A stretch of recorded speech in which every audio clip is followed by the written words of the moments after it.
Kita masuk pada pembahasan hadis 1077. Memberi makan dan pakaian kepada budak seperti yang dipakai tuan atau majikan dan tidak memberi pekerjaan yang tidak dimampui. Hadis Abi Dzarrin al-Ma'ruri qala laqitu Aba Dzarrin birrabadah wa alaihi hullatun wa ala gulamihi hullah. Fasaltu an dzalik faqala inni sabaitu rajulan wa ayyartuhu bi ummih. Faqala lin nabiy sallallahu alaihi wasallam ya Aba Dzarrin a'ayyartahu bi ummihi innaka mru'un fika jahiliyah. Ikhwanukum khawalukum ja'alahumullahu tahta aydikum.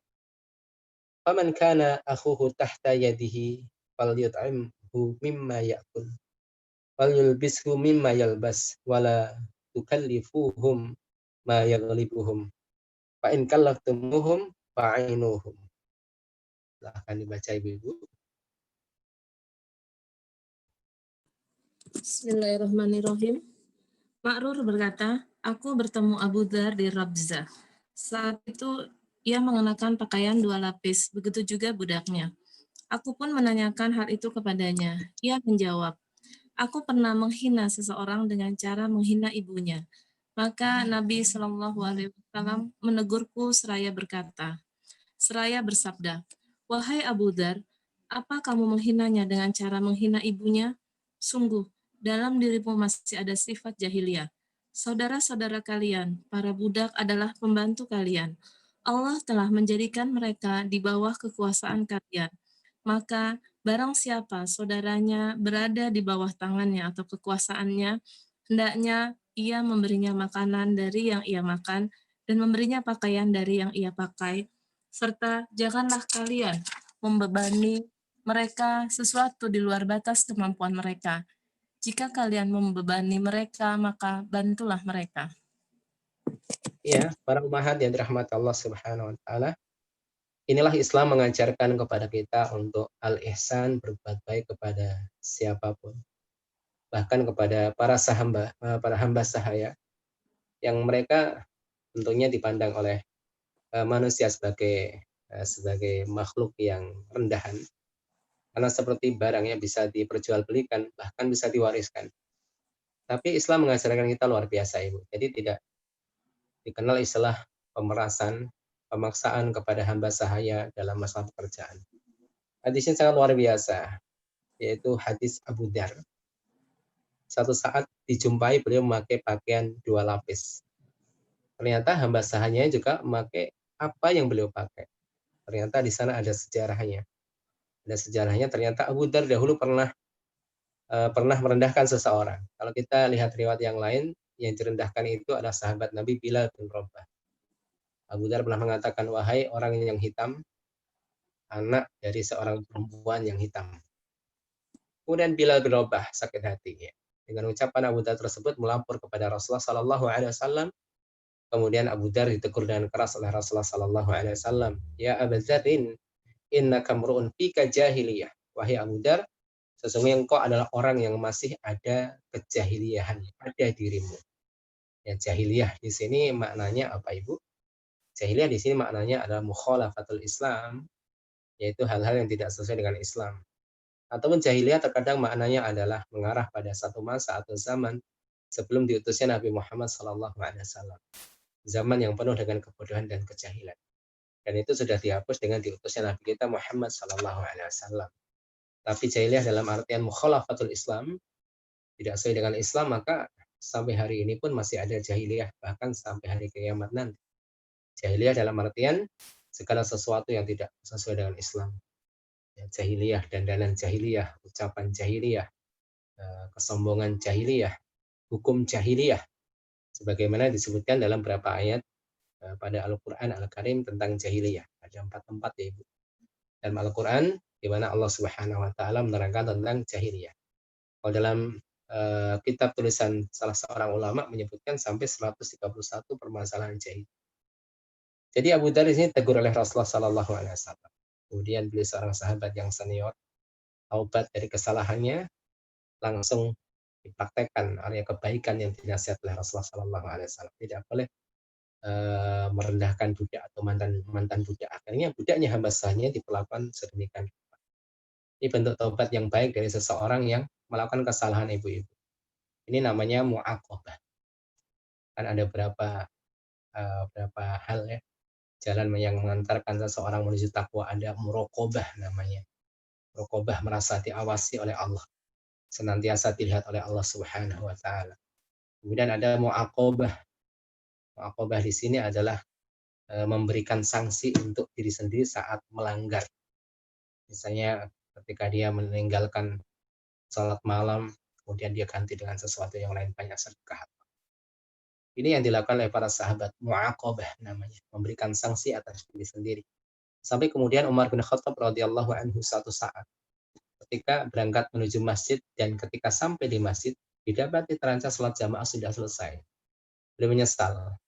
Ternyata beliau ya waktu itu habis dari kebunnya, habis nengok kebunnya, kemudian menuju masjid ternyata terlambat sholat jamaah. Ya.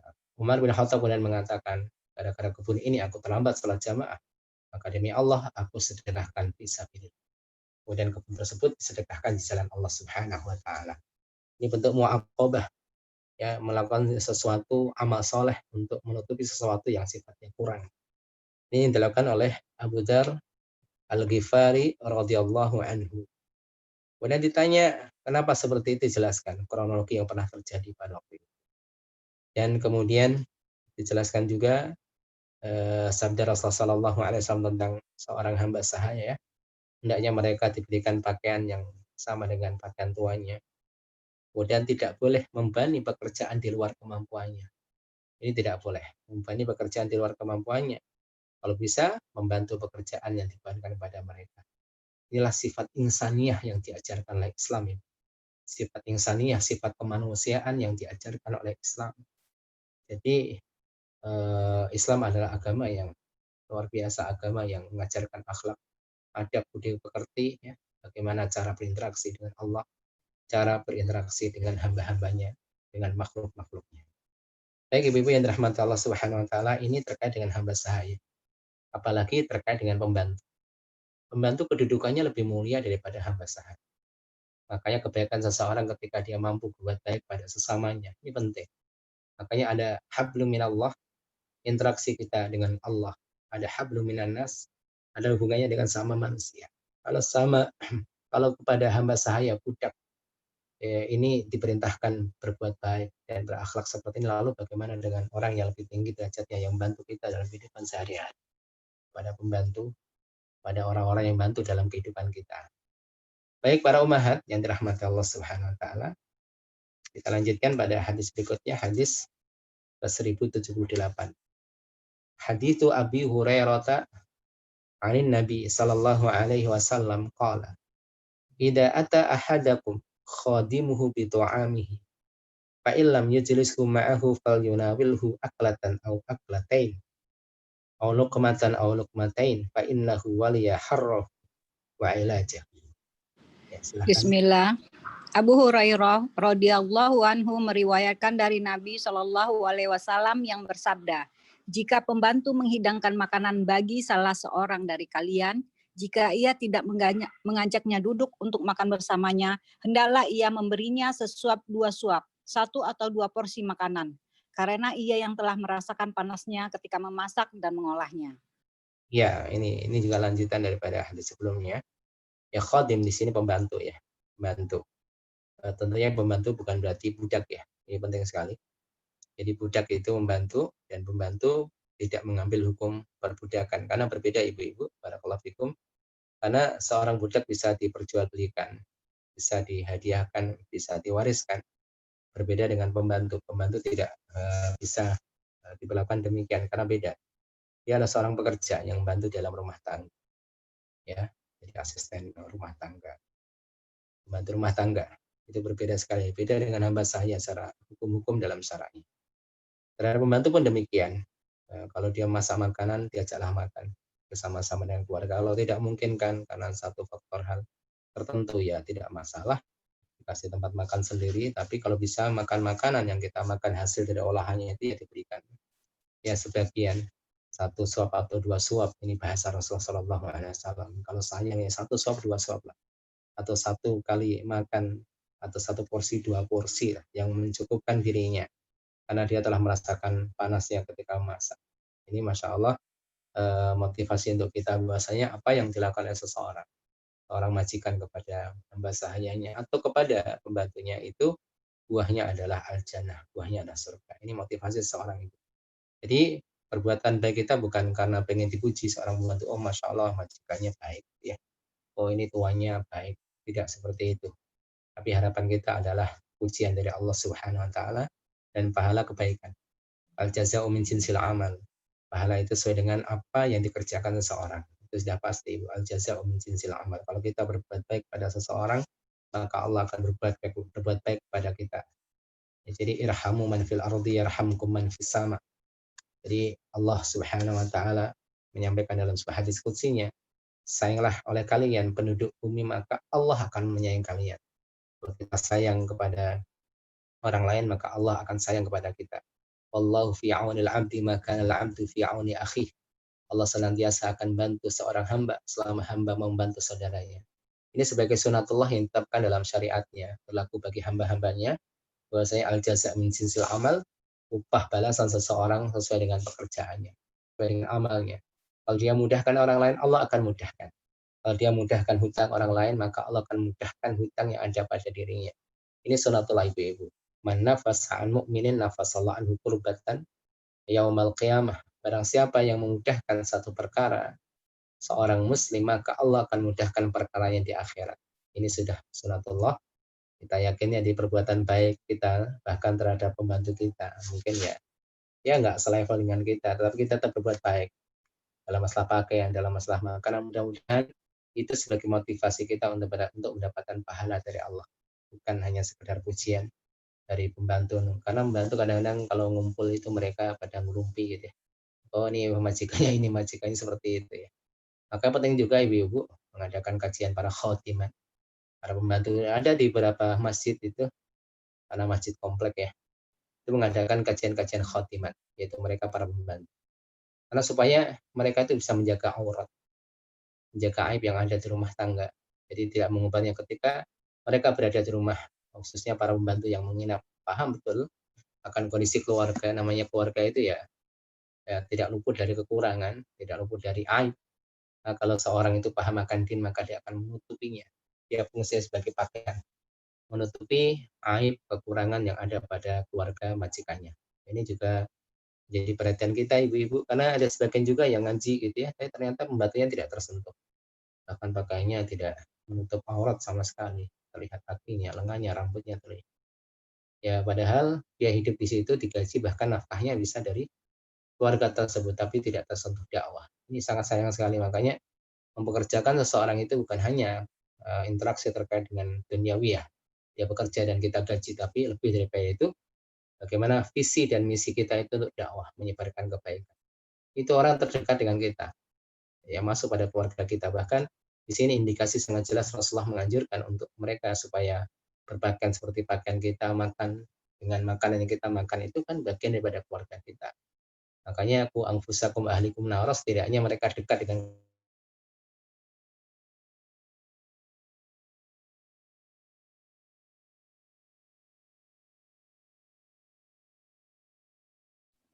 keluarga kita, bagaimana kita berusaha memberikan pengaruh yang baik kepada mereka. Allahu a'lam bishawab.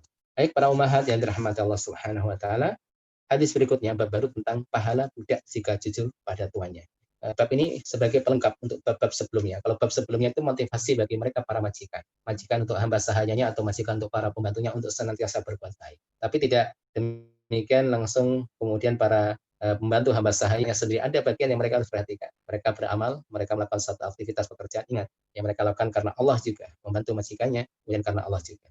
Disebutkan di sini pahala budak jika jujur pada tuannya.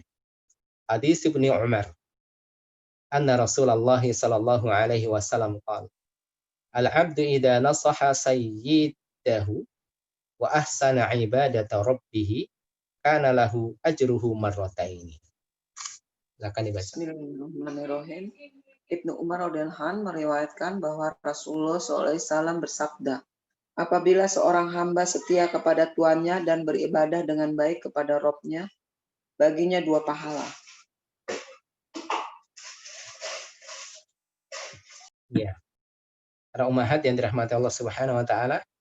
Jadi seorang pembantu ketika mengerjakan satu pekerjaan, dia tulus ikhlas ya, membantu majikannya, kemudian ibadahnya bagus kepada Allah Subhanahu wa taala, maka baginya 2 pahala. Ya, pahala berbuat baik kepada majikannya, pahala beribadah kepada Rabbnya. Nah, di sini makanya ternyata dalam apa namanya, status seorang sebagai hamba sahaya, di sana ada keutamaannya ternyata. Makanya Masya Allah, kalau kita baca hadis setelahnya nanti menggambarkan bagaimana keutamaan seorang menjadi hamba sahaya. Kita baca hadisnya, hadis Abi Hurairah radhiyallahu anhu qala. Qala Rasulullah sallallahu alaihi wasallam lil 'abdil mamluki salih ajrani. Walladhi nafsi biyadihi laula al-jihadu fi sabilillah wal hajj wa birru ummi. La ahbabtu an amuta wa ana mamluk. Silakan dibaca. Abu Ro- Ayo Mbak Yes. lanjut Mbak. Lanjut Mbak Asia aja, habis itu aku. Oke, bismillahirrahmanirrahim. Abu Hurairah radhiyallahu anhu berkata, Rasulullah sallallahu alaihi wasallam bersabda, hamba sahaya yang soleh mendapat 2 pahala, demi zat yang jiwaku di tangannya. Kalau bukan karena keutamaan jihad di jalan Allah, haji, dan bakti kepada ibuku, sungguh aku lebih menyukai mati sebagai seorang budak. Ini sampai-sampai Rasulullah sallallahu alaihi wasallam mengatakan demikian ya Ibu. Tapi di sana ada bagian yang tidak bisa dilakukan dalam keadaan seseorang menjadi hamba sahaya. Jihad fisabilillah. Ya, kalau tidak diizinkan oleh majikannya ya tidak kan gitu. Kemudian haji juga demikian. Haji seorang hamba sahaya kalau haji hukumnya sah. Tetapi nanti kalau sudah merdeka hendaklah dia haji lagi karena hajinya itu tidak wajib dan tidak menggugurkan haji Islam, tidak menggugurkan rukun imannya. Seperti anak kecil yang belum balik dan hamba sahaya yang belum dibebaskan ketika melaksanakan ibadah haji. Maka ibadah hajinya sah tapi tidak menggugurkan kewajiban ibadah hajinya. Artinya masih ada haji wajib yang sekali dalam seumur hidup. Kemudian wabirul umi, dan berbuat baik kepada ibuku, kata Rasulullah. Karena seorang budak itu milik majikannya. Jadi sangat terbatas untuk berkhidmah kepada ibunya. Jadi kalau bukan karena jihad fisabilillah, kalau bukan karena haji, dan kalau bukan karena berbuat baik kepada ibuku, kata Rasulullah, maka aku tuh lebih suka untuk meninggal dalam keadaan sebagai hamba sahaya. Itu menunjukkan Masya Allah. Ada keutamaan di sana. Ada keutamaan di sana ya, seorang hamba sahaya yang soleh. Hamba sahaya yang soleh, seorang budak yang soleh. Tetapi itu tadi seorang hamba sahaya yang soleh yang kemudian berbakti kepada tuannya, kemudian sungguh-sungguh beribadah kepada Rabbnya, dia memiliki kesempatan untuk mendapatkan pahala 2 kali. Pahala karena ibadah dia kepada Allah dan pahala bagaimana dia berbuat baik kepada majikannya dan tuannya. Kita baca lagi hadis berikutnya 1081. Hadis Abi Hurairah radhiyallahu anhu qala. Qala Nabi sallallahu alaihi wasallam, "Ni'ma ma li ahadihim yusinu ibadata rabbi wa yansahu li sayyidihi." Abu Hurairah radhiyallahu anhu berkata, Nabi Shallallahu alaihi wasallam bersabda, sebaik-baik budak yang dimiliki seseorang ialah yang beribadah dengan baik kepada Rabb-nya dan setia kepada tuannya. Ya. Baik. Para ummahat yang dirahmati Allah, sama hadis ini dengan hadis sebelumnya. Sebaik-baik hamba sahaya adalah hamba sahaya yang beribadah secara baik kepada Rabb-nya, kemudian yang setia kepada majikannya. Ada hamba sahaya yang kabur dari tuannya, ada ancaman dosa di sana, ada hadis-hadis menyebutkan akan hal tersebut. Ini juga motivasi bagi mereka para pembantu, ya, pembantu rumah tangga yang khidmah kepada orang. Ya, walaupun dia digaji sebagai pekerja, tetapi kalau dia tulus ikhlas ya membantu, tidak banyak hitung-hitungan. Di sana ada janji ya yang disampaikan oleh Rasulullah Sallallahu Alaihi Wasallam. Ketika punya pembantu yang taat pada Allah, ya rajin bekerja, ya suka membantu, Masya Allah, ini adalah pembantu yang terbaik di situ. Jadi pembantu yang terbaik. Tapi Ya tadi dua-duanya harus terkumpul ya Bu. Kadang rajin membantu, kerjanya bagus tetapi tidak taat kepada Allah, tidak menutup aurat, ya baik laki-laki ataupun wanita, khususnya wanita, ya sholatnya bolong-bolong. Maka ini kewajiban kita yang atau ibu-ibu yang memiliki asisten rumah tangga itu, para pembantu untuk kemudian mengarahkan kepada yang terbaik. Kalau ada waktu ya diajak ngaji atau diadakan kajian khusus bagi mereka para pembantu supaya betul-betul kita mendapatkan pahala yang mengalir. Jadi mereka termotivasi untuk membantu majikannya, tuannya itu bukan hanya sekedar untuk mendapatkan gaji. Jadi kesetiaan seseorang terhadap tuannya yang selama ini baik kepadanya itu juga namanya ihsan, berbuat baik kepada sesama.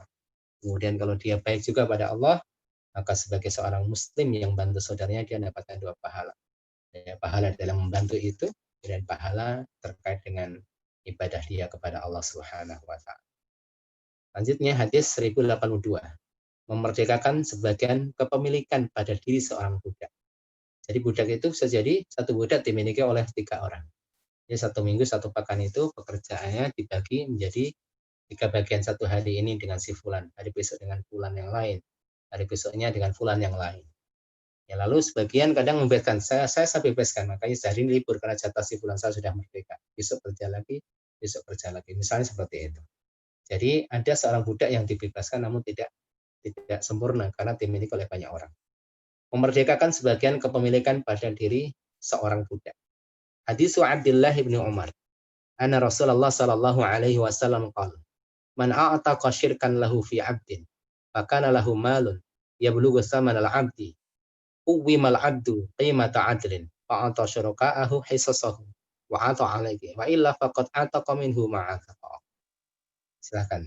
Bismillah, Ibnu Umar radhiyallahu anhu meriwayatkan bahwa Rasulullah SAW bersabda, orang yang memerdekakan bagian kepemilikannya pada seorang budak dan ia memiliki uang yang cukup untuk membeli budak itu, maka budak itu harus ditaksir dengan harga yang layak.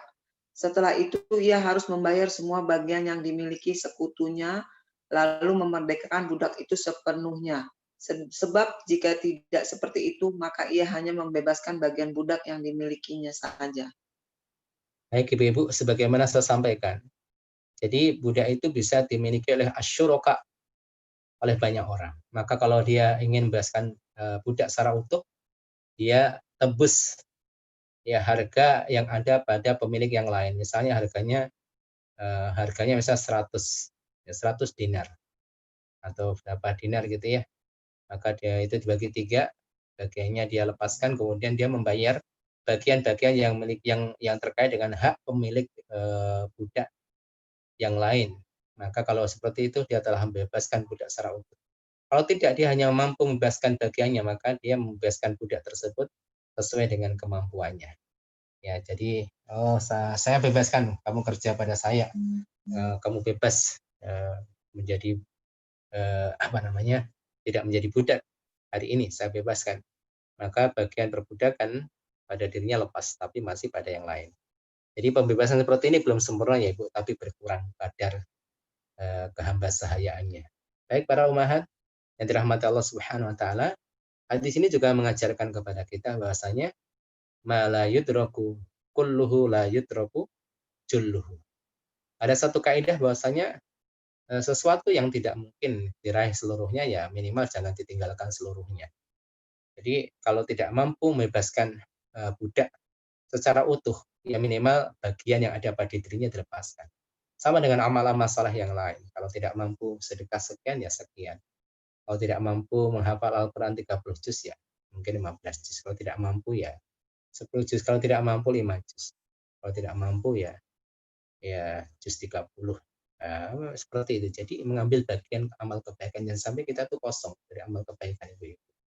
Jadi thalabul ilmi, belajar ilmu din, sedekah, al-jihad fisabilillah dan amal-amal saleh yang lain, kita mengambil bagiannya. Jadi kalau kita tidak bisa misalnya ideal dalam satu amalan, minimal kita mengambil bagiannya. Karena kadang-kadang sulit ya Ibu dalam masa-masa seperti ini kita hidup di masa atau zaman di mana sistem kekufuran itu sangat bercokol menggurita.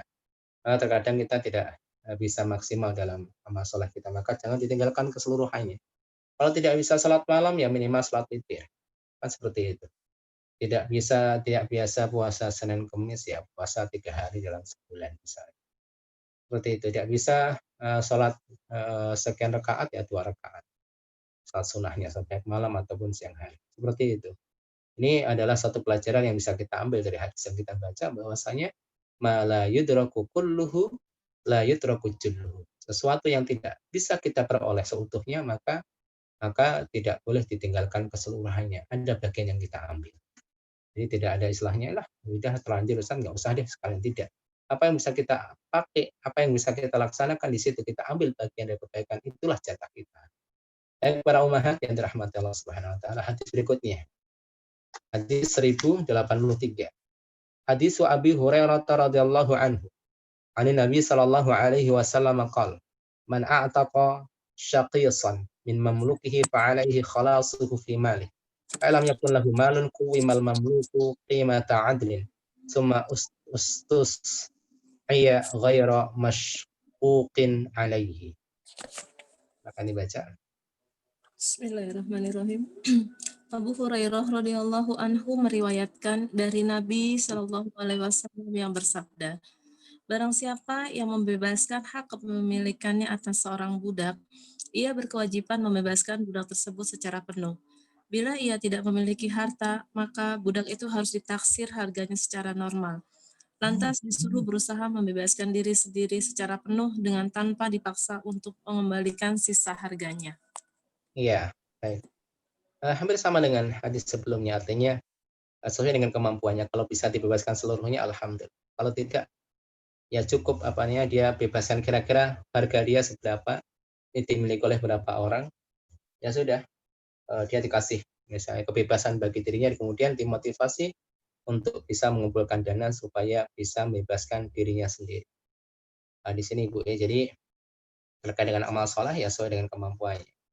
Terkait dalam membebaskan budak ya sesuai dengan kemampuannya. Kalau dia mampu membebaskan budak tersebut secara utuh sehingga menebus harga yang dimilikinya diberikan kepada para majikan yang lain, itu adalah sebaik-baik amal dalam pembebasan budak.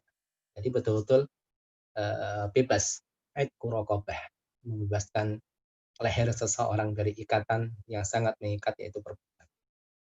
Baik, selanjutnya boleh menjual budak mudabbar yang akan dibebaskan setelah tuannya meninggal. Jadi budak mudabbar itu budak yang akan dibebaskan tatkala majikannya meninggal. Nanti kalau saya mati kamu bebas ya. Itu budak mudabbar namanya. Hadis ke 1084. Hadis Jabirin anna rajulan lal ansari dabbara mamlukan lahu walam yakun lahu malun ghairuhu. Fabalaga Nabi sallallahu alaihi wasallam faqala man yashtarihi minni. Fashtarahu Nu'ain ibn Naham bisama mi'ati dirham. Jabir radhiyallahu anhu meriwayatkan, ada seorang laki-laki Ansor menjanjikan budaknya akan dimerdekakan jika ia meninggal atau mudabbar, padahal ia tidak mempunyai harta selainnya. Hal itu sampai kepada Nabi Shallallahu alaihi wasallam. Beliau bersabda, siapa yang membelinya dariku? Budak itu kemudian dibeli oleh Nu'aim bin Naham seharga 800 dirham. Ya, baik.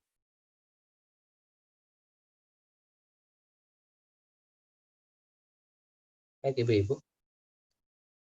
Ada seorang yang baik hati dari sahabat Ansor yang beliau ingin membebaskan budaknya setelah wafatnya. Hal itu sampai kepada Rasulullah SAW. Kemudian orang itu dipanggil oleh Rasulullah SAW. Kamu punya harta yang lain atau tidak? Oh, tidak ada. Kemudian Rasulullah SAW kemudian menjual budaknya itu. Siapa yang mau beli budak ini dari? Kemudian dibeli oleh Nu'aim bin Naham dengan 800 dirham. 800 dirham.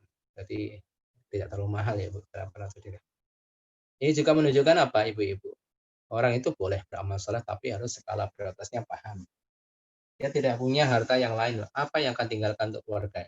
Maka lebih baik itu dijual. Kemudian diberikan kepada keluarganya. Ya, diberikan pada keluarganya.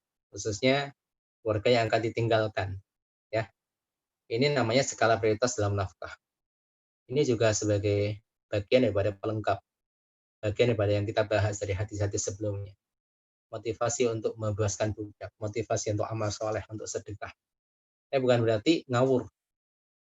Ya, itu tidak diajarkannya. Ini rumah saya semuanya, ambil semuanya.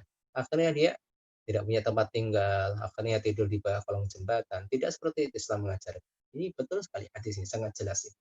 Orang semangat, bisa jadi beliau seorang sahabat yang mulia mendengar keutamaan membebaskan budak.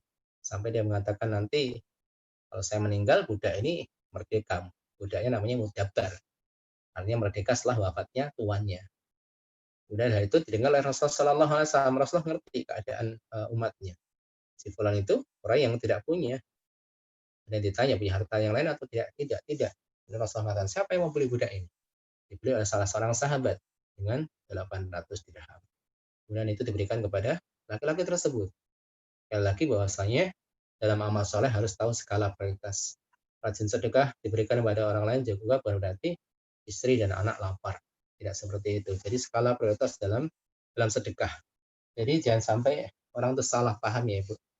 Apalagi ya seakan-akan Islam itu ya isinya sedekah saja gitu. Tidak seperti itu. Ada bagian-bagian yang lain yang perlu diperhatikan.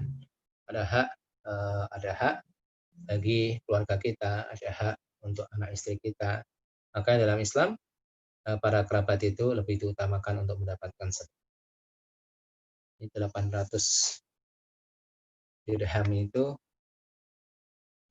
satu dirhamnya kurang lebih 3 gram.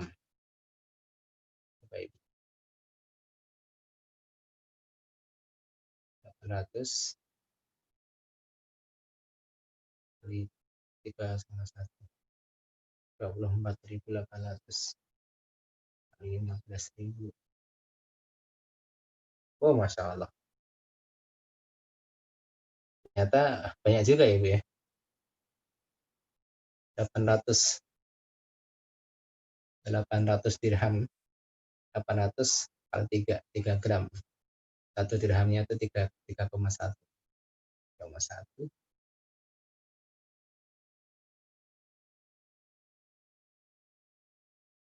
kali 3 saja 2.400. Kalau 1 gramnya misalnya 15.000. Oh, tidak banyak ya. 36 juta. Baik Ibu-ibu yang dirahmati Allah Subhanahu wa taala. Ini terkait dengan masalah skala prioritas dalam nafkah. Motivasi kita untuk beramal dan sampai melupakan kita akan kewajiban kita. Sebagai laki-laki ada kewajiban untuk anak dan istrinya. Sebagai wanita juga demikian, ada kewajiban yang terkait dengan keluarganya. Baik, bab ke-30. Bab ke-30 tentang kusama. Sumpah karena terjadi pembunuhan yang tidak diketahui siapa pembunuhnya. Jadi ketika terjadi pembunuhan, tidak diketahui pembunuhnya, maka nanti ada kusama. Ada bersumpah. Baik sumpah itu diucapkan oleh pihak keluarga korban ataupun dari yang tertuduh. Ya, dari yang tertuduh. Baik, para ummahat yang dirahmati Allah, kita baca hadisnya. Nomor 1085.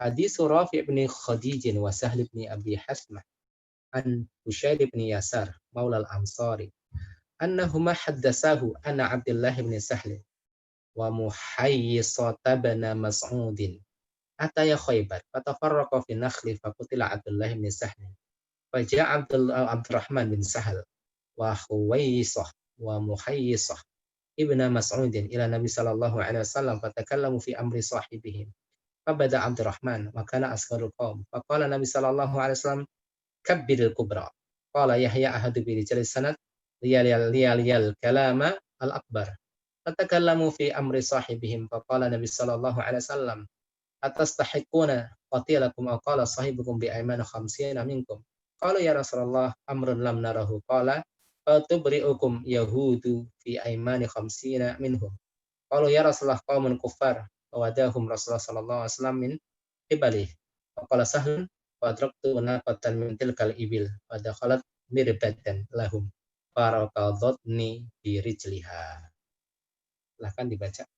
Busar bin Yasar bekas budak Ansor meriwayatkan bahwa dari Rafi bin Hadits dan Sal bin Abu Hatsma. Keduanya menceritakan kepadanya bahwa Abdullah bin Syal dan Muhayyisah bin Mas'ud pergi ke Khaybar. Kemudian keduanya berpisah di sebuah kebun kurma. Tiba-tiba Abdullah bin Syal terbunuh. Abdurrahman bin Syal, Uwaisah, dan Muhayyisah bin Mas'ud pergi menemui Nabi SAW untuk melapor mengenai perkara saudaranya. Abdurrahman angkat bicara padahal ia paling muda di antara mereka. Maka Rasulullah SAW bersabda, yang lebih tua.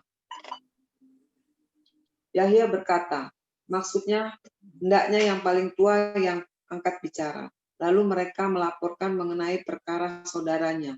Lantas Nabi SAW bersabda, hendaknya 50 orang dari kalian bersumpah atas satu orang dari mereka, Yahudi.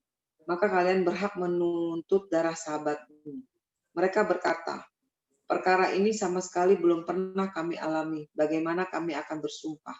Beliau bersabda, jika demikian orang-orang Yahudi telah terbebas dari tuduhanmu dengan 50 orang dari mereka yang bersumpah. Mereka berkata, wahai Rasulullah, mereka adalah orang-orang kafir. Kemudian Rasulullah SAW membayar diat dari diri beliau sendiri kepada mereka. Sal berkata, maka saya dapati seekor unta dari unta-unta tersebut masuk ke kandang unta mereka. Dan tiba-tiba saya ditendang oleh kaki unta itu. Ya, hadis ini memberikan beberapa pelajaran kepada kita. Ada memang kasus pembunuhan di sini. Tidak diketahui siapa yang bunuh, terjadi di satu tempat. Pada bagian ini ada satu pelajaran ketika ada wakil dari keluarga korban menyampaikan kejadian ini kepada Rasulullah SAW. Kemudian beliau SAW mengatakan hendaklah yang berbicara adalah yang paling tua. Ini menunjukkan apa, ibu-ibu, Islam mengajarkan kepada kita untuk romul kabir, menghormati orang yang lebih tua. Kalau ketemu di jalan, hendaklah yang mengucapkan salam adalah as-saghir al-kabir, yang muda kepada yang tua. Itu adab akhlak. Yang menjadi imam salat adalah yang lebih tua. Yang berbicara mewakili komunitas jamaah yang lebih tua. Ini kapan terjadi? Ketika mereka itu satu level. Dalam keutamaannya itu satu level. Ada tua, muda, mereka sama. Maka didahulukan yang lebih tua. Tetapi kalau yang mudanya itu lebih alim, maka yang muda didahulukan. Tidak memandang lagi senioritas dalam masalah usia. Ini kadang-kadang orang memahami satu dua hadis saja tapi tanpa memahami yang lain. Makanya kalau ada orang yang lebih utama walaupun dia muda, maka dia berhak berbicara, dia berhak menyampaikan. Ya, dia berhak mewakili umat walaupun usianya lebih muda. Tapi kalau keutamanya sama, levelnya sama, maka tetap senioritas dalam masalah umur itu penting. Dalam masalah imamah, menjadi imam, sholat dan sebagainya. Termasuk menjadi pemimpin. Tetapi kalau keutamaan itu berbeda, maka yang diutamakan adalah mereka orang yang alim. Walaupun masih muda, makanya pada pemakaman para syuhada Uhud yang didahulukan oleh Rasulullah SAW orang yang paling banyak hafalan Al-Qur'annya. Tidak dilihat siapa yang paling tua, tidak. Yang paling banyak hafalan Al-Qur'annya. Ya, dalam sebuah hadis disebutkan orang yang berhak menjadi imam adalah aqra'uhum li kitabillah, yang paling pandai dalam baca Al-Qur'anul Karim. Pada suatu saat pada zaman salah satu khalifah, yaitu ketika khalifah tersebut mengundang perwakilan-perwakilan daerah yang masing-masing ada jubirnya, juru bicaranya. Ada satu kabilah, satu wilayah kemudian diwakili oleh seorang anak kecil. Menghadap ke khalifah disaksikan banyak orang sampai kemudian khalifah itu mengatakan liyatakallam man huwa akbaru minka sinnan. Hendaklah menyampaikan hal ini, mewakili daripada kaummu adalah orang yang lebih tua daripada kamu, orang yang lebih besar. Maka anak kecil itu kemudian dengan pandainya mengatakan, wahai khalifah, andaikan jabatan khalifah itu sendiri ditentukan oleh usia, maka sungguh ada orang yang lebih berhak menduduki kedudukan khilafah ini daripada dirimu. Maka khalifah itu terdiam. Tapi intinya Ibu, Islam mengajarkan kita untuk berbuat baik, ikram, ta'zim, menghormati orang yang lebih tua, unggah-ungguh terhadap orang yang sudah sepuh. Ya, maka kita ajari anak-anak kita untuk mereka unggah-ungguh sopan kepada orang yang lebih besar, pada orang yang lebih tua. Dan kemudian hadis ini juga menggambarkan seorang pemimpin itu di antara muhimah ada di antara tugasnya adalah untuk menjaga kemaslahatan umat. Ini penting sekali ya seorang pemimpin, makanya pemimpin yang baik itu ya lebih diharapkan tentunya daripada pemimpin yang buruk. Ya lebih-lebih hari ini ya bukan hanya memilih pemimpin yang baik, tapi kita menyiapkan pemimpin yang baik. Jangan hanya nunggu Ibu, hanya nunggu dalam ranah hidup seperti ini luar biasa. Karena pemimpin yang buruk sangat memberikan pengaruh dalam kehidupan kita. Jadi bukan hanya memilih pemimpin yang baik, tapi menyiapkan pemimpin yang baik untuk dipilih. Ini penting sekali. Jadi umat Islam itu ya harus berkuasa memang, umat Islam yang baik. Seorang mukmin bukan hanya muslim tapi mukmin, menyiapkan para mukmin memegang kepemimpinan, memimpin umat ya dengan keadilan, dengan hukum Allah Subhanahu wa taala. Jadi berusaha semaksimal mungkin. Jangan sampai panggung itu seutuhnya diberikan kepada orang-orang yang rusak. Jadi ada istilah nurun fihi dzulmatun khairun min dzulmatin la nura fihi. Ya, jadi cahaya yang masih bercampur dengan kegelapan itu jauh lebih baik daripada kegelapan yang tanpa cahaya sedikit pun. Artinya kalau umat Islam itu betul-betul peduli dengan umat, ya bagaimana menyiapkan para pemimpin yang baik. Para pemimpin yang betul-betul tahu agama, tahu tata negara. Jangan sampai diserahkan semuanya pada orang-orang yang busuk itu. Luar biasa, tidak cinta agamanya, tidak cinta negara. Jadi bukan hanya memilih pemimpin yang baik, tapi menyiapkan kader para pemimpin yang baik. Para penghafal Quran yang tahu tata negara. Ya, jadi luar biasa. Baik para ummahat yang dirahmati Allah, kemudian hadis ini berbicara tentang masalah qasamah. Masalah qasamah ya. Jadi bersumpah dari pihak korban bersumpah sebanyak 50 kali, kemudian warga yang terdapat korban terbunuh itu bersumpah. Misalnya pihak korban bersumpah, demi Allah saya tidak membunuhnya dan saya tidak tahu siapa yang membunuhnya, sebanyak 50. Atau 50 orang masing-masing bersumpah. 50 orang masing-masing bersumpah. Kemudian orang setempat 50 orang setempat kalau tidak mau bersumpah berarti mereka kena. Kalau mereka bersumpah berarti ya itu. Berarti mereka bebas. Makanya pernah terjadi ya pada zaman Rasulullah, tapi Rasulullah Shallallahu Alaihi Wasallam yang mengganti diat untuk keluarganya itu, ini baik Rasulullah Shallallahu Alaihi Wasallam. Jadi diatnya itu berat ya. Orang yang membunuh itu diatnya, dendanya itu ada 100 onta. Ini cukup berat. Tapi Rasulullah Shallallahu Alaihi Wasallam menggantikan diat untuk salah satu seorang keluarga sahabat yang terbunuh. Pihak korban mereka juga bersumpah tidak tahu siapa, ya mereka belum bersumpah ya. Mereka tidak tahu siapa yang membunuhnya, dan di sana terbunuh di tempat orang-orang Yahudi. Ya, tapi pihak korban mengatakan mereka orang kafir, gimana ya Rasulullah? Artinya nggak percaya dengan sumpah mereka. Ya udah kalau gitu udah diganti diatnya oleh Rasulullah Shallallahu Alaihi Wasallam. Jadi walaupun hukum ini adalah hukum jahiliyah pada waktu itu, tapi masih diakui oleh Rasulullah Shallallahu Alaihi Wasallam pada masa kenabian beliau. Baik, kita lanjutkan pembahasan berikutnya. Hadis 1086. Hukum orang kafir harbi dan murtad. Hadis wa Anasin anna nafaran min uqli samaniyatan qutimu ala Rasulillah sallallahu alaihi wasallam fabaya'u al-Islam. Fastawkhamu al-arab. Fasaqimat ajsamuhum. Fasyaqa dzalika ila Rasulullah sallallahu alaihi wasallam qala afala takhrujuna ma'a ra'ina fi ibilin wa tusibuna min albaniha wa abwaliha. Qalu bala fa kharaju fasharibu min albaniha wa abwaliha fasahhu faqatalu ra'aya Rasulullah sallallahu alaihi wasallam wa adradun na'am. Qabla dzalika Rasulullah sallallahu alaihi wasallam fa arsala fi atharihim fa udriku faji'a bihim fa amara bihim fa qutti'at aydihim wa arjuluhum wa samar a'yunuhum thumma nabadahum fi syamsi hatta mat. Silakan dibaca ini. Bismillahirrahmanirrahim. Anas radhiyallahu anhu meriwayatkan bahwa ada sekelompok orang dari kabilah Ukhl, sejumlah 8 orang menemui Rasulullah SAW. Mereka berbaiat kepada beliau, menyatakan keislaman. Namun, mereka tidak cocok dengan iklim Madinah sehingga tubuh mereka sakit. Mereka mengadukan hal itu kepada Rasulullah SAW. Nabi menyarankan, "Maukah kalian mengembala unta-unta bersama kami sehingga kalian bisa memperoleh susunya dan air kencingnya untuk berobat?" Mereka menjawab, "Mau." Mereka pun berangkat lalu meminum susu dan air kencingnya hingga badan mereka sehat. Tapi mereka malah membunuh pengembala Rasulullah SAW dan merampok unta-untanya. Kejadian ini akhirnya sampai pada Rasulullah SAW.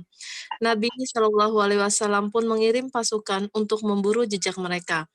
Mereka berhasil diringkus dan diseret ke hadapan Nabi alaihissalam. Nabi SAW lantas memerintahkan agar tangan dan kaki mereka dipotong, serta mata mereka dicongkel. Nabi SAW kemudian membuang mereka di tengah terik matahari hingga mereka tewas. Iya, barakallahu fikum, ini Masya Allah hadis yang mungkin jarang dibaca ya. Bagaimana di antara makna rahmatal alamin adalah apa yang dilakukan oleh Nabi Muhammad SAW pada bagian ini. Nabi Muhammad seorang pemaaf, tapi terkadang Nabi Muhammad menunjukkan ketegasannya dalam sikap.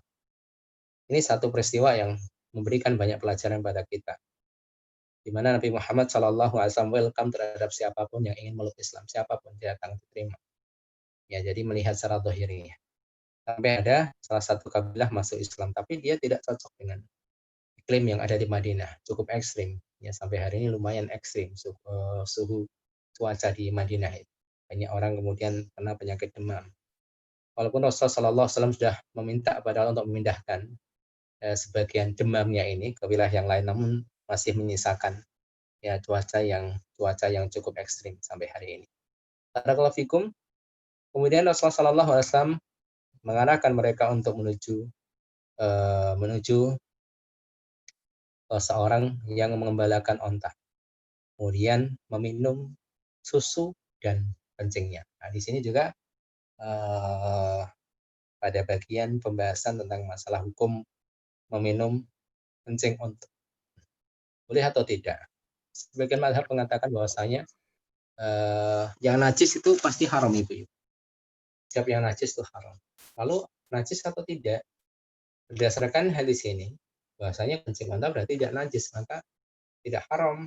Jadi kencing, pipis hewan yang dagingnya halal dimakan, itu tidak najis. Kotor tapi tidak najis. Ini menurut pendapat sebagian ulama. Banyak para ulama kemudian mengatakan bahwasanya ya kencing binatang ya semuanya najis. Lalu kenapa ini diminum? Ini kekhususan bagi Rasulullah SAW. Menurut arahan beliau, jadi mimbab atau dawi bin najasa. Ini bagian berobat dengan sesuatu yang najis ya. Ini kekhususan bagi Rasulullah SAW. Tapi ini pro kontra tentunya, artinya tidak usah diperpanjang lebarkan pembahasan seperti ini. Artinya kalau orang yang ingin minum kencing onta ya silahkan. Karena ada sebagian juga jamaah Indonesia yang pergi ke kandang onta, beli susu onta, beli kencing onta, dimasukkan ke botol air mineral gitu kan. Kita tanya, untuk apa ibu? Ya beli aja, diminum enggak gitu kan. Ya cuma beli doang, enggak diminum. Tapi yang diminum ya ada contohnya juga menurut petunjuk Rasulullah SAW. Walaupun sebagian ulama mengatakan tidak, itu khusus pada waktu itu. Karena ini berubah dengan sesuatu yang sifatnya najis, kekhususan dari arahan Rasulullah SAW. Wallahu a'lam bishawab. Kemudian orang itu malah membunuh pengembalanya. Rasulullah marah, mengutus beberapa orang untuk mengejar orang-orang murtad tadi. Dikejar, ditangkap di hadapan pada Rasulullah. Rasulullah SAW perintahkan untuk memotong tangan dan kaki mereka, mencongkal matanya dan dilemparkan di bawah terik matahari sampai mati. Ini satu peristiwa yang luar biasa itu. Artinya terhadap orang-orang yang merendahkan Islam, main-mainkan Islam, tegas Rasulullah SAW. Baik orang murtad ataupun mereka orang yang mengkhianati daripada perjanjian dalam Islam, seperti Bani Quraidah. Mereka membantu pasukan koalisi musyrik pada perang Ahzab yang terjadi pada tahun 5 Hijriah. Nabi Muhammad dan para sahabat dalam keadaan genting menjaga kota Madinah. Sampai berapa waktu tidak makan ya. Mereka dalam keadaan lapar menjaga perbatasan, parit-parit yang digali oleh para sahabat. Tapi ternyata Bani Quraidah malah berkhianat. Berikan informasi terkait dengan kekuatan kaum muslimin dan sebagainya kepada musuh.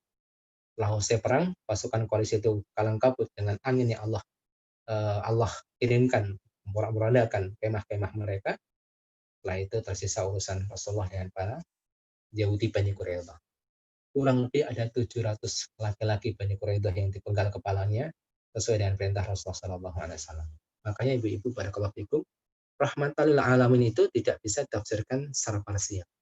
Rahmatan lil alamin tafsirnya adalah kehidupan secara utuh Rasulullah SAW selama 22 sekian tahun atau kurang lebih 23 tahun. Rasulullah memaafkan, Rasulullah welcome, bahkan Rasulullah mengajarkan kita bagaimana tasamuh toleransi. Ada tamu dari orang Nasrani bahkan dibawa ke masjid untuk dijamu, untuk diterima ya. Itu Masya Allah. Tapi hadis-hadis seperti ini dan hadis yang semisal kadang orang lupa. Ketika melihat orang menghina Islam, kita katakan, dah maafkanlah, maafkan. Ini hadis ini ada. Sahih. Hadis sahih, ya diriwayatkan oleh Imam Bukhari dan Imam Muslim. Disepakati kesahihannya. Karena hadis yang paling kuat. Jadi hadis itu adalah pegangan kedua bagi umat Islam, umat Muslim ya.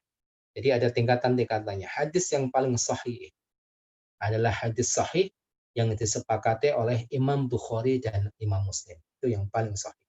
Baru setelahnya adalah hadis sahih Bukhari sendiri, kemudian hadis-hadis sahih Muslim. Tapi hadis sahih yang disepakati oleh Imam Bukhari dan Imam Muslim menduduki peringkat pertama dalam keabsahan satu hadis. Makanya hadis Bukhari disebutkan adalah hadis-hadis ataupun kitab Sahih Bukhari disebut sebagai kitab yang paling sahih setelah Al-Qur'anul Karim.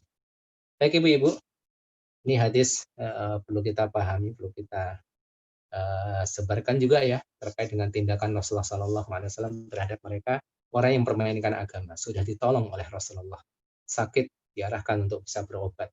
Ternyata malah pengembalanya dibunuh. Mereka murtad meninggalkan Islam, dikejar oleh pasukan Rasulullah, dihadapkan kepada Rasulullah Shallallahu Alaihi Wasallam, kemudian dipotong kaki dan tangannya, dicongkel matanya, dilemparkan ke tempat di bawah terik matahari sampai mereka mati semuanya. Ini beberapa pelajaran dalam hadis ini, ya, beberapa pelajaran yang ada dalam hadis ini terkait dengan masalah orang kafir harbi ya, kafir yang memerangi umat Islam dan orang-orang. Baik, kita lanjutkan hadis berikutnya.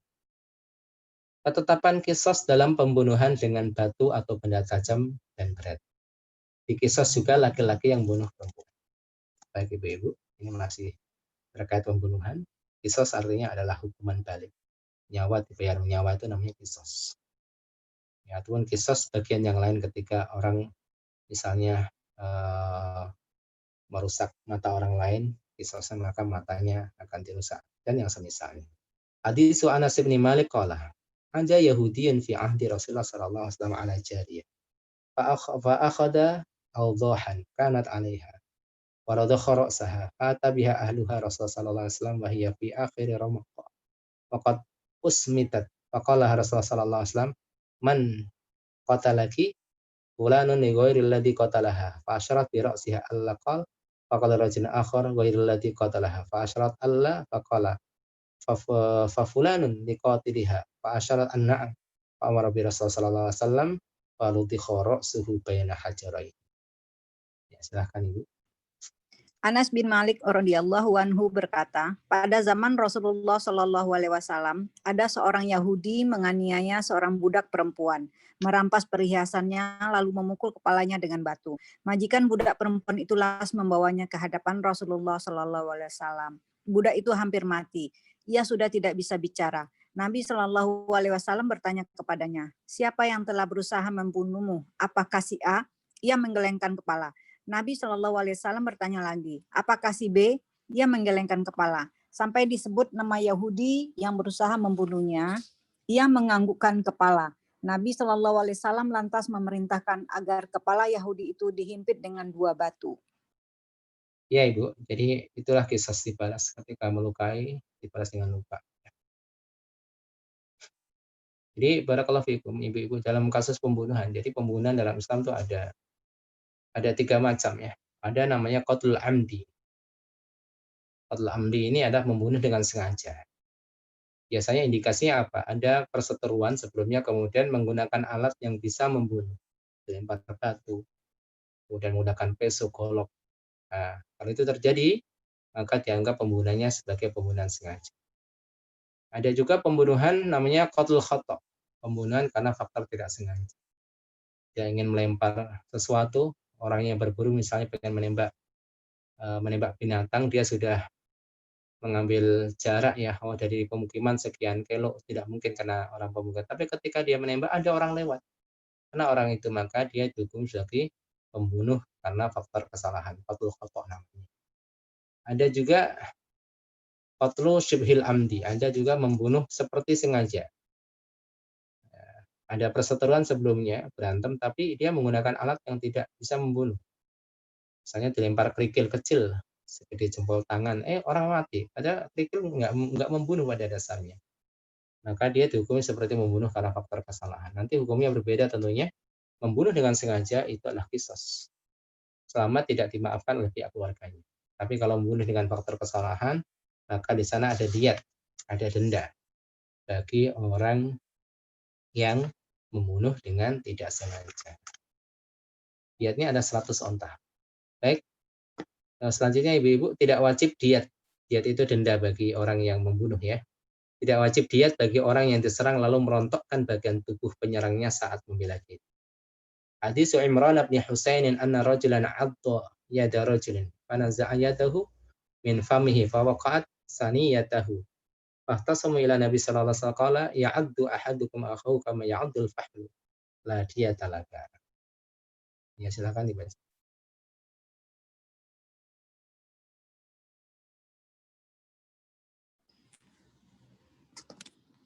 Bafi? Nggak ada ya, ya udah. Imran bin Husain berkata, ada seorang lelaki menggigit tangan seseorang. Orang yang digigit lantas menarik tangannya dari mulut si penggigit sehingga 2 gigi serinya tanggal. Mereka lantas mengadukan sengketa ini kepada Nabi Shallallahu Alaihi Wasallam. Nabi Shallallahu Alaihi Wasallam pun bersabda, salah seorang dari kalian menggigit saudaranya sebagaimana kambing jantan menggigit. Kamu tidak wajib membayar diyat, kata beliau kepada yang digigit.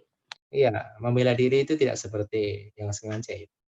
Bahkan kalau orang membela dirinya, membela kehormatannya, dan kemudian terpaksa dia harus membunuh, maka tidak ada qisas, tidak ada diyat, tidak ada qisas. Tapi ini memang harus dipelajari, dan sampai ini sebagai kemudian modus untuk melenyapkan nyawa seseorang ya. Saya nggak sengaja ini saya bela diri, padahal dia sengaja. Tetap dalam Islam ada peradilan yang kemudian membuktikan bahwa dia membunuhnya tidak sengaja karena membela diri. Ada saksi dan sebagainya. Artinya harus kuat. Kalau tidak ya memang hati-hati. Nyawa itu hati-hati. Urusan nyawa itu hati-hati. Orang yang membunuh satu orang mukmin itu seperti orang yang membunuh seluruh manusia yang ada. Makanya ya kasus yang kita dengar yang terjadi kemarin itu mengerikan. Kalau itu betul-betul pembunuhan dengan sengaja luar biasa. Mudah sekali menyelamatkan nyawa orang lain. Urusannya besar. Ya, urusannya sangat besar di sisi Allah Subhanahu wa taala. Hadis-hadisnya sangat banyak sekali. Ancaman bagi orang yang membunuh seorang mukmin. Kalau itu dilakukan oleh orang yang mukmin, luar biasa. Bahkan dalam sebuah ayat wa may yaqtul mu'minan muta'ammidan fajaza'u jahannamu khalidan fiha wa ghadiballahu alaihi wa la'anahu wa 'adda lahu 'adzaban 'adzim. Barang siapa yang membunuh seorang mukmin dengan sengaja, maka balasannya jahanam, kekal di dalamnya. Allah murka kepadanya, Allah melaknat dia, Allah menyiapkan baginya azab yang besar. Itu ancaman luar biasa. Sampai Ibnu Abbas, seorang sahabat, ini pendapat beliau menyelisih pendapat jumhur memang. Kalau pendapat jumhur mengatakan membunuh adalah dosa besar yang ada kemungkinan diampuni oleh Allah. Tapi Ibnu Abbas mengatakan surat yang menjelaskan tentang pembunuhan dengan sengaja yang ancamannya adalah jahanam itu adalah termasuk ayat dalam surah Al-Maidah yang merupakan ayat yang turun pada waktu-waktu menjelang wafatnya Nabi Muhammad SAW dan tidak termansuh, tidak terhapus. Sampai beliau berpendapat orang yang bunuh orang mukmin kekal di neraka jahanam. Saking dahsyatnya bahaya bunuh. Baik ibu-ibu yang dirahmati Allah, jadi darah itu urusannya besar. Maka kalau terkait dengan ibadah, yang pertama kali ditanya adalah sholat. Tapi kalau terkait dengan masalah muamalah sama manusia, nanti yang pertama kali ditanya oleh Allah adalah masalah darah. Yang lain-lain belum ditanya. Makanya kalau orang itu masalah sholat beres, oh berarti ibadah yang lain beres. Kalau masalah darah beres, ya insya Allah dia menjaga kehormatan yang lain. Tapi kalau ada kasus seseorang sampai menumpahkan darah orang lain, apa itu jadi masalah untuk mendapatkan keselamatan berat. Benar. Makanya tidak boleh menumpahkan darah. Siapapun orangnya, bahkan orang kafir, nggak boleh tumpahkan darahnya, kecuali ada haknya untuk ditumpahkan. Nggak boleh. Membunuh sesama manusia itu nggak boleh. Ada aturannya. Kapan menumpahkan darah orang kafir, kapan menumpahkan darah seorang muslim itu ada aturannya. Tidak sembarangan. Karena kita diikat sebagai sesama manusia. Ya nggak sembarangan, oh kita jihad fisabilillah, datang ke tangga kafir digorok, ya nggak kayak gitu, ada aturannya. Bahkan nanti kalau ada negara Islam sekalipun itu ada aturannya. Menumpahkan darah itu bukan masalah sepele. Sekali lagi bukan masalah sepele. Nauzubillah min dzalik, kalau orang itu sangat mudah dalam menumpahkan darah orang lain. Ya, makanya di sini ketika orang dalam posisi membela, akhirnya dia membunuh. Pada hukum dasarnya dia tidak terkena kisos ataupun dia, tapi harus tetap dibuktikan. Dan bukti itu kan ini, saksi dan sebagainya. Walaupun terkadang dalam peradilan dunia orang itu salah memutuskan, tapi dia menghukumi secara dohir, maka diampuni oleh Allah Subhanahu Wa Taala. Jadi sesuai dengan saksi fakta yang terlihat waktu itu. Makanya misalnya kejadian itu pada dasarnya dia benar-benar membela diri, tapi saksi yang memberatkan. Semua menguatkan bahwa dia tidak membela diri tapi sengaja membunuh, berarti ya dia walaupun pada dasarnya dia tidak membunuh, hanya membela diri tapi dihukum dengan selain itu, ya kita serahkan pada Allah, hakim yang memutuskan sesuai dengan fakta yang sampai pada dirinya. Baik, barakallahu fikum. Saya kira cukup dulu ya Ibu-ibu. Hadis 188 insya Allah kita lanjutkan pada hadis 1000 ya, 1089. Baik, sebelum kita tutup, kita buka tanya jawab. Baik, alhamdulillahirrahmanirrahim. Jazakallahu khair wa barakallahu fiik untuk Ustaz Taki. Kita berakhir di hadis 1088 ya, insya Allah Allah berikan kita umur yang panjang, sehat, insya Allah dipertemukan kembali di Selasa depan. Umahat, kalau memang ada yang mau ditanya, dipersilahkan.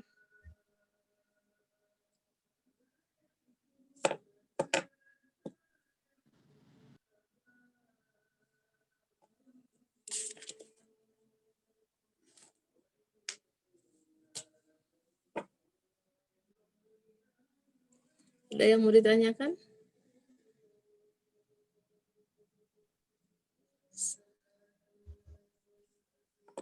Silakan dibuka audionya dan videonya kalau memang ada yang mau bertanya.